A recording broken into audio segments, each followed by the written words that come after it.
Hey guys, welcome to phase 4 of the Bodybuilding Reimagined training program. Chances are, if you're watching this video, you've graduated from the initial 3 phases and are ready to take things to the next level.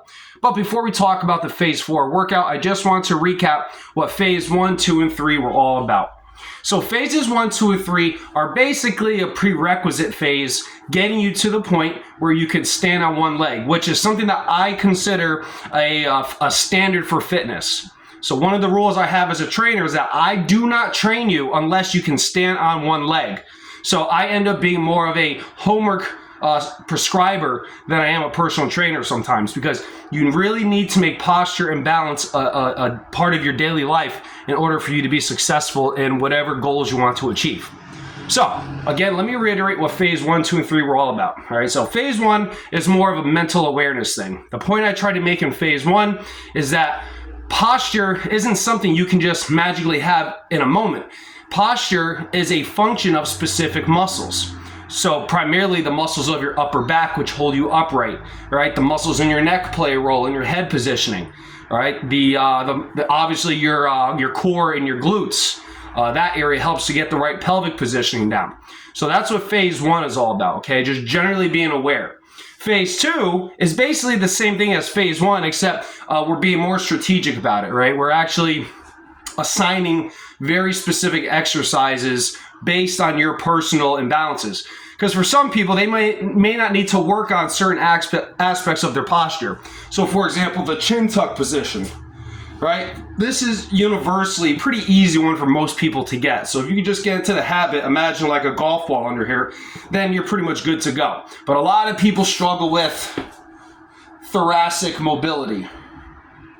They have a hard time with that. Shoulder mobility is a close second. Some people have a hard time pinching their blades together. But in my experience, 9 times out of 10 when I work with people, this is the least functional area. So that's just an example, right? So that would be phase 2, where we get into the specifics of you as an individual. Then phase 3 is where we start to hit more of a regular workout routine, something that you might normally do, which in phase 3 for my program, it's all mat work on the floor, doing mainly bridging type exercises, modified push-ups, things like that. And the whole point of phase 3 is to get you to the point you are now, which is to be able to stand on one leg without any instability at all, okay?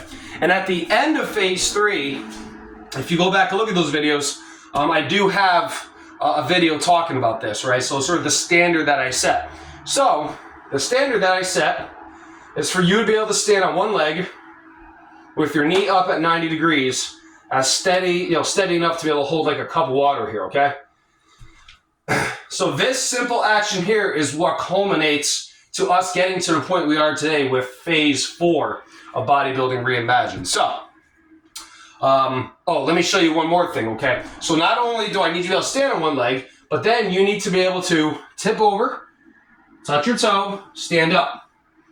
Okay, this is my prerequisite for being able to train people. So the way I work with people, it's either 2 ways. It's the training we do before you can balance officially on one leg, and then training we do afterward. So phase 4, and then I do have a phase 5, are going to represent this second half of the program. So this is the recap video. I'm going to pause it here, but in the next one, I'm going to go ahead and begin demonstrating some of these movements.